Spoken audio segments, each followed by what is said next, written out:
Hello, everybody. Hello there, and a big welcome to the Poetry of Painting again. It's great to have everyone back with us. Thank you very much for watching. And let me bring on my guest, Yvonne Ugarte. Hi. Hi, Yvonne. How are you doing? I'm very well, thank you. Lovely to be asked back again. Thank you very much for that. Lovely to have you. And just in case anybody's thinking, well, we saw Yvonne just a while back. We did see Yvonne, but unfortunately we had some technical issues and the sound quality was awful. So we're having a rerun of that. We're having Yvonne's wonderful poem again when you can actually hear it properly this time. And lots more to discuss and talk about. So there'll be lots more interesting and new stuff that you'll be hearing tonight. So thanks everyone for watching. As I say, do make some comments, ask questions if you like, and get involved. That'd be lovely. So yes, so we've got all the text sorted out now, Yvonne, thank goodness, because yes, it was such a shame because your poetry was beautiful and we were having a great chat. It was just that the sound was really, when I listened to it afterwards, I thought, oh goodness, it really was very distracting for people. So thank you for coming back to do this again with me. Really appreciate it. So shall I, this painting that's showing behind me, apart from my fingers disappeared, on the background there, is called Morning Mist, and I'll just pop it onto the screen as well. There we go, so you can see it a bit better. And this is the painting about which Yvonne wrote a beautiful poem, which she read for us last time, but hopefully we'll all appreciate it a lot more this time when we can hear it a bit better. So, Yvonne, would you like to read your wonderful poem for us, please? I would indeed. And when I saw this, it just evoked so many lovely memories. I haven't got many good memories of my childhood, but the one that I do remember is, well, the poem will tell you anyway. It's called Bridge of Memories. Distant sounds of children's laughter pierce the silence of the very last day of summer, and it's 1969. I breathe in the glorious scent of wildflowers and feel the warm tendrils of the sun on my face. I sit right at the very end of the boardwalk, eyes closed, dangling my feet in the cool blue beneath. The wondrous cacophony of birdsong makes me smile.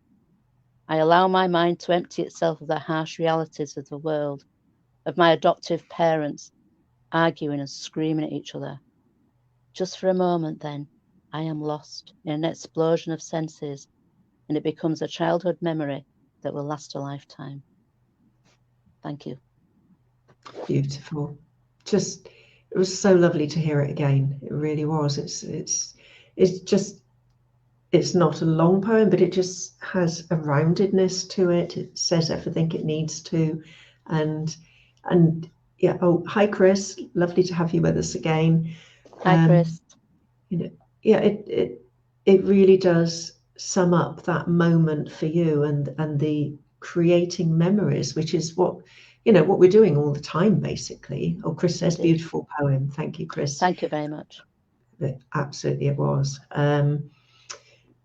Yeah, and some are better than others, but the ones that we create that are pleasurable, we really have to try to get those really set in so that we don't lose them, don't we? Because absolutely. I know we were talking before about things like Alzheimer's, which my mother has at the moment, and I think there are some memories in there in her head somewhere, but they're now so jumbled. It doesn't mean anything when she's talking. It doesn't mean anything to us, and it's another reason to sort of keep those memories precious as much as you can, and also to try and either tell people your memories to share them, or to ask people about their memories to learn from them because one day they may not be able to tell you anymore. So look after your memories, everybody, and share them and enjoy them as much as you can. So yeah, and write them down if you can, because then generations to come will remember what it was like, because otherwise you're going to get a whole generation of people whose memories are lost. Absolutely. Now with my mother, I can't ask her about her recipes, You know, I remember all the Exactly. meals that she did for us, and things like her meat and vegetable pie. Oh, to die for. It really was delicious. But you know, I can't ask exactly how she made it now, because that's all gone, you know. So don't hesitate. If you want to know something about somebody, ask them now and find out. Absolutely. And as you say, Yvonne, write things down, write your memories down in poetry if you like yours, beautiful poetry, or just as stories, or like a journal. Yeah, it's important, isn't it? So Or even a painting, because a painting can speak 1,000 words. I mean, that yeah, painting alone to me speaks, it's like, I don't know, it's like a huge tome of words to me. I could wax lyrical over every piece of that, from the yeah. reflection to the trees to the bushes to everything. I could just, oh, it just speaks 1,000 words. That. Good, thank you. That's lovely. Chris says it reminds him of Ullswater and a trip on the lake with his beloved German Shepherd. So Oh yeah, again, you know, triggering memories there, which is so lovely to look back on. But yes, so actually, this painting was only a small one. I don't have it anymore. It went to a new home, which was lovely. So it's only 24 by 30 centimeters, which is about 10 by 12 inches, yeah, in oils. And it's one that I did just using two colours plus white. So the whole painting was done in purple, yellow, and white.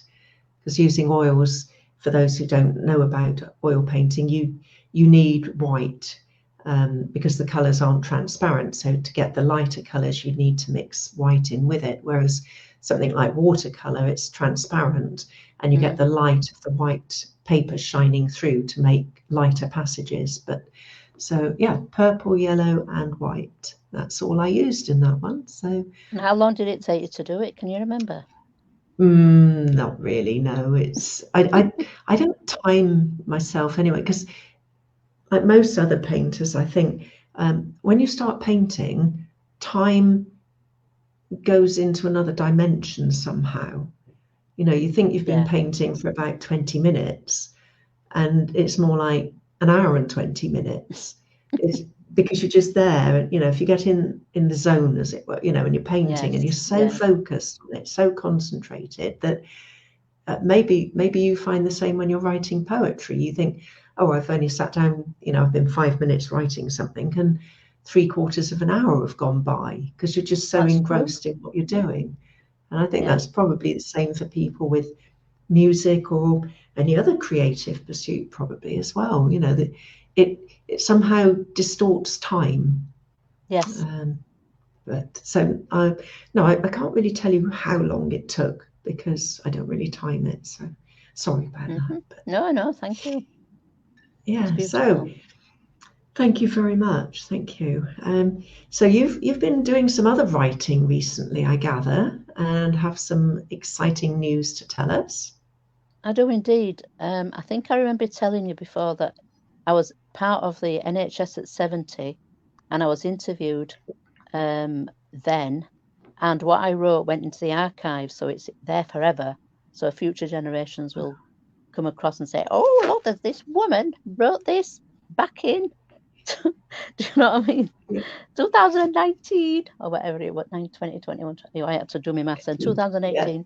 yeah. And now I've been asked to submit something for the NHS, 75 years of the NHS. And it says 75 years of the NHS from the people who built it, lived it, and Oh, let loved me it.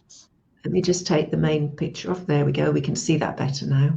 Wow, And it's our fantastic. So stories. it's full of amazing, amazing things. So Stephanie Snow was the journalist who got in touch with me.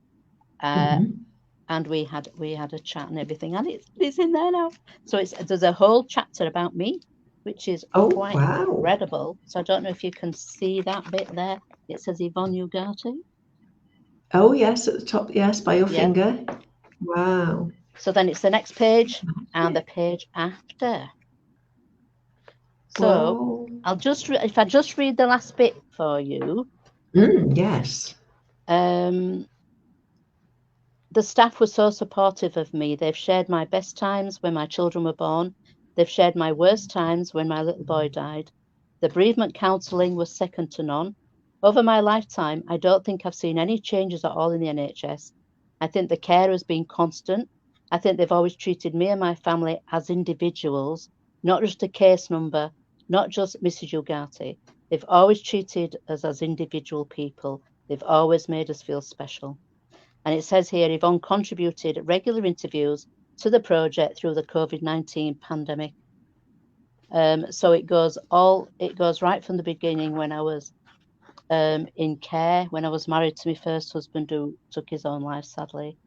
And it goes through everything. It goes through when Emile passed away, when he went to Martin House, and how wonderful they were. How I realised that the only way I was ever going to have another child, even though Tim was a teenager, Louis was in her 20s, that's Tony's daughter. And they said, because of your health and your age and everything, we're going to have to charge you £1,800 for IVF. And bearing in mind, you go back to 1995, that was a lot of money. I mean, it's still a lot of money, but you know. So the doctor says, I'll only give you 7% success rate. He said, so, and because I was sterilised when I had Emile, because we'd got grown-up children, I had problem pregnancies with my children. We decided to go ahead. So I realised that we'd got a mortgage. I didn't have a spare cash. So I went to the bank, I better not name any, because I knew that I'd obviously never had a credit card or anything like that. So my credit rating was good. And I just said, I'd like a loan, please. And they said, oh, yes, that's fine. What's it for? And I said, a new kitchen. And they said, that's absolutely fine. Yes. How much would you like? So I said, probably about £1,800. You could get a good kitchen for them, by the way, back in those days. Yeah. And they said, yeah, that's fine. So they give me the check. I give the check to the IVF clinic. And so then all of a sudden you're like a junkie. You have to snort. You have to inject. You have to take drugs. You have to do all these kind of things to stimulate your ovaries, to produce more eggs, blah, blah, blah, blah. And then they ring you up and they just say, this is the day.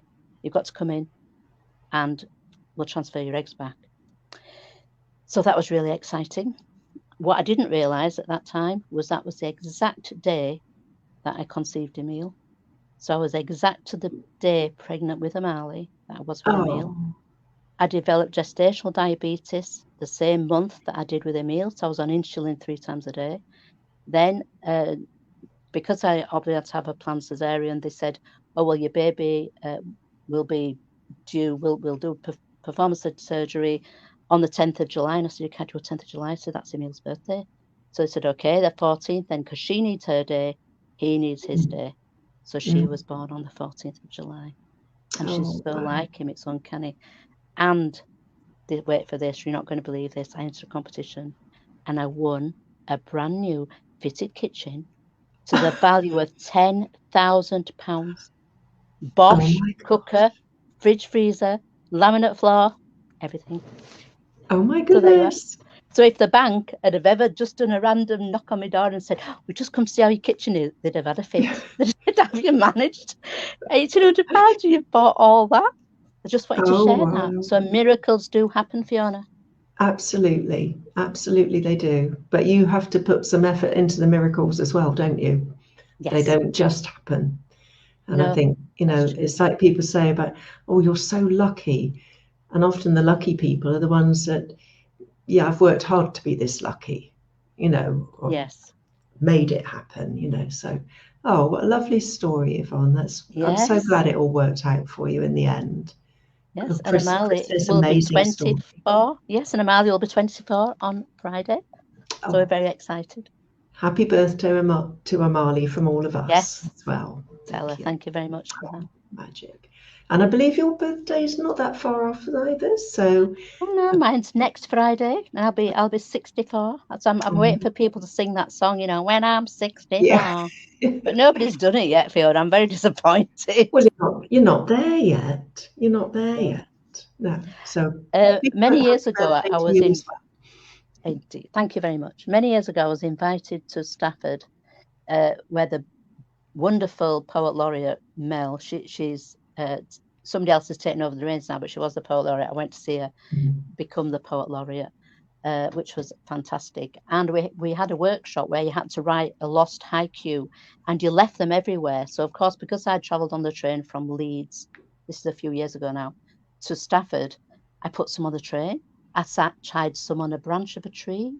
I tied some somewhere else and somewhere else. It was fantastic. So people found them, and they had a link where they could say, "Oh, I've just found this haiku." And it was fantastic. Oh, wow. So this is one here that I've written, right? And it says here, "Don't stifle others, feed their imaginations, help them chase their dreams." And that's my lost haiku. That's lovely. So that's going to go on a bench. That's a really good mantra to have as well, you know, because I do think as well, you know, what you give comes back to you. Absolutely so if you're giving good things, you're more likely to get good things back, you know, like paying it forwards. You know, exactly. Somebody hasn't got enough money, well, not on the bus these days, because you can't pay by cash on a bus anymore, but, you know, they're 20p short for something. Oh, hang on, I've got 20p, you know, and it just... here in Leeds, you can still pay by cash. Oh, can you? Oh, you can't in London? It's £2 for as far as you want in West Yorkshire. So it's really, really good. I don't know how long that's going to last for, so I hope I haven't jinxed it. But we have at the moment, we have £2. Very good, very good. So not only are you in the Our Voices book, but I believe you're also in... I am. I just lost it. Where have I put it? Oh, yes. Sorry. The wonderful Stuart Watkins has done some amazing anthologies called the Melting Pot, not the Mental Pot, the Melting Pot, can you say it? And it is a mental health anthology, and it's people from all over have written in, because not only through the pandemic, but people have just struggled in general. And so this is, I'm standing on the shoulder of giants here, because there's some absolutely amazing people in here who've just written absolutely fantastic stuff. Excellent. So I'm really excited. So I'm also in that, and there's some other things coming out as well that I can't talk about at the moment, but I'm very excited about. And this Sunday, I am performing, if anybody's near Boston Spa, I'm performing from 12 o'clock in Boston Spa. They've also got a Scarecrow Festival as well, so it'll be a good day, as long as the weather's okay. And there's 4 of us performing, 4 environmental poets, hopefully. So that's very exciting. Wonderful. Yeah. But that is still available if you want to buy it. I know it's on, it's called The Melting Pot, a mental health anthology, and it's by Stuart Watkins, and it is well worth the read. It's fantastic. Well, don't forget after the show, Yvonne, put the details in the comments underneath the show on Facebook, so that people are reading this, listening to this and wanting to find out where to get a copy of the book. Let's make it easy for them and give them something to click on or something. I did a post on Facebook, and I'd put your book, The Melting Pot, and also the Our Voices, one for the NHS, and I put on and saying that these 3 anthologies are what I've had published this year. So I'm really excited, because we're only like halfway through the year, and who knows what the next bits will hold. Indeed. Absolutely. Well, I'll have to look for your post. Unfortunately, Facebook doesn't always show everybody everything, and I haven't seen that one. I would have remembered, I think. So I will have a look for that and follow up on that one. Thank you. Fantastic. So it's a busy time for you, busy time for me as well at the moment. Getting ready for some exhibitions. Kingston every other Saturday as normal. So the next one is this coming Saturday, which will be the 15th of July, weather permitting. If it's forecast to be disgusting weather, then we generally tend to cancel, but hopefully not. And we're also hoping to have a new artist with us on Saturday as well, which will be exciting. And then I've got 2 exhibitions in August. Both I'll be putting 8 paintings, framed paintings, into each of them. So there's 16 works already. And then I still need work for Kingston. And then I've also got, I've got a portrait that's just about finished, so I need to get that finalised and then carry on with some more landscapes, because I've also got shows in October and November as well. Wow. And it's just like, well, it's all happening at the moment, but it's good fun. And I actually quite like a deadline. I think it really focuses my mind. There's so many distractions in the world at the moment, and with social media and things as well. And we've all got to do this, we've got to do that, we've got to do the other. Sometimes it's difficult to just say, put all that to one side. I'm going to paint. Yes, I do that as well. I think you have to just block it out in your diary and just say, this is going to be my painting time. I'm not going to do anything else. I'm painting, Absolutely. Chris says busy, busy, busy. I know, always busy, but there we go. I can't imagine people that, you say, oh, did you have a nice weekend? Well, it's a bit boring, really. Oh, I can't. Well, what did you do? And I can't imagine being bored, not having something to do, because I've always got, 3 dozen things waiting to be done. So absolutely. Yeah, but I mean, each to their own, I retired. guess. Yeah. Well, yeah. I mean, I retired on ill health last summer, and I don't know if it's working, because even though my mobility is not good, so I walk with a stick and everything, I go out every day, whether it's raining or not, even if it's just the end of the street and back. I make sure that I go out every day. I didn't think I would have much creativity, because I didn't want to give up that job, because I loved my job, but I just couldn't do it. But actually, my creative juices are flowing, shall we say, and which is really, really good. So yeah. So exciting stuff, which I'll tell you about as it unfolds. Oh, right. Well, we better get you booked in for another show after this as well, then, to keep up with all the news. Yes, thank you very much. Yeah, so you're not even going to give us a little hint at the moment. You're going to be really secretive. I think I also told you that when I was when we were in lockdown, and obviously we couldn't go to work or anything when it was the lockdown. So I did a bit of photography, and I've always been interested in photography. And to cut long story short, some of my photos went in an exhibition, which is really exciting. And I've just been told now that they're going in another exhibition, which is what I'll be going to tell you about later. Excellent. Well done. Goodness. So I've been entering competitions. So I'm part of a photography group now, which is fantastic. And we give each other challenges. So I think this time we've got to choose something yellow. So I've submitted 2 things with yellow in. One of them's a gannet, which was beautiful. Yes. And the other one was, I think it was a dandelion. I love dandelions. They're such pretty flowers. Yes, they are. Yeah. And of course, they're so good for the bees. And I think it's got a hoverfly on it, I think. Yes. But it was the yellow that really stands out amongst the green. So they're 2 that I've chosen so far. So I've got to think about what I'm going to submit for my 3rd one. So watch this space, as they say. Absolutely. So not just poetry, writing songs, both music and lyrics, and now photography as well. Indeed. Wow. So it might be one week when I come on, I might be able to do some of my song for you. That would be great. That would be great. Yes. Lovely. But you've got to imagine you're like 6 years old, because they're like for children. So that'll suit me perfectly well. Brilliant. Brilliant. Lovely. And are you, with your photography, are you inclined to write anything about the photographs, like you've been writing about my paintings? No, do you know, I was thinking about that, and I really should, but it's not something I've actually thought about. But I know one of my friends said what you ought to do is you ought to write a little something next to your photograph and put them into cards for people.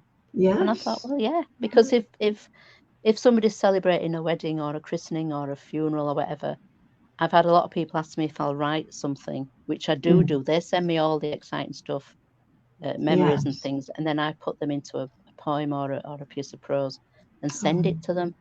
So it might be, I should do that. That's a good idea. I think I might do that, you know. Absolutely. Chris says very impressive, by the way. Thank you very much. I think so too. Absolutely. A woman of many talents. Thank you. Indeed. Yeah, so anything else coming up in your world? I know you can't tell us too much about the photography exhibition, but are you doing many, because you were in was it a poetry group online where you were also giving prompts to each other as well? Do I remember yeah. that? Well, we haven't done that for quite a long time because numbers dwindled with I think the weather and summer and one thing and another. So we might pick up the gauntlet again probably in October, November. Because was that one that started during lockdown as well? Yes, it was. Yeah, that was like a mental health one for people to just, even if they just wanted to write 2 words, you know, feeling crap or whatever, it didn't matter because it was just like people getting together online and talking about anything, you know, and it was just a way out, a way to vent and stuff. It was brilliant. Yeah, and good news as well, obviously. As lovely as it would be for a lot of those groups to have continued, I think quite a lot of them didn't, because people, once they got back to going to work and things, and it just ate into their time, so they didn't have time for these things that are really good for you, as you say, for your mental health as well, to relax, de-stress, share things with people, help other people, you know, by listening as much as by saying anything, you know, being a sounding board for people to express their worries, their fears, and their celebrations as well of, you know, like, oh, I never knew I could write poetry, but I've started and I'm really enjoying it, you know. So, exactly. To be able to share in that, it is so wonderful, isn't it? So, and I don't know if they did it where you are, but where we were at the beginning of lockdown, we had a thing where it was like a befrienders. And what they did was they asked people if they wanted to befriend people who were like living on their own, lonely people, and which I put my name forward. And so I started to ring this person up. Obviously, I've got to be very careful with confidentiality. Yes, absolutely. Who can't go out for health reasons at all, and is in a block of flat. And so I started to ring him up. He's an elderly person, and I'm still doing it. And loads of people who I know started doing this at the same time have said, oh, well, COVID's finished now. We're all right now. We can go back to normal. I can't, because I've built up this friendship.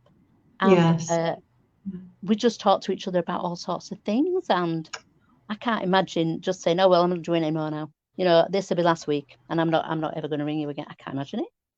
Because I really look forward to that half hour every week where we just, and I think he needs me as much as I need him, which is lovely. Yes, that is wonderful, amazing, lovely to hear. And it's a shame that people haven't carried that on always, but I can understand really. For a lot of people that, you know, life just got so busy again at the end of lockdown, you know, that sad. I know, but they could have been a lifeline for people. Absolutely. You know what I mean? Yes. Yeah. Oh, well, we're getting towards the end of our time, Yvonne. Flies past. It does. So thank you very much again for coming on and giving us the pleasure of your poem again. When we can actually hear what's being said properly as well. It's so nice, yes. Yeah. So I can't hear you. Like last time, I couldn't hear you, and then we got feedback. It was a nightmare, wasn't it? It was rather, yes. So I think that one's going to be deleted off Facebook because nobody needs to have that in their ears, and they can listen to this one instead now. So brilliant. So thank you so much for coming back on. Pleasure. Good luck for Sunday. Good luck with the birthdays. I hope they go really well and you enjoy them. Yes, and I look forward to having you back on the show with more poetry again very soon. Absolutely, always lovely chatting to you. Thank you ever so much for inviting me again. It's been lovely. Don't forget to put in the comments links for the books and things, Yvonne, as well. I will. Thank you very much. Lovely. All right. Cheers. Take care. And thank you for listening, Chris, as well. Thank you. Bye. Bye. Bye, everybody. Thanks for listening.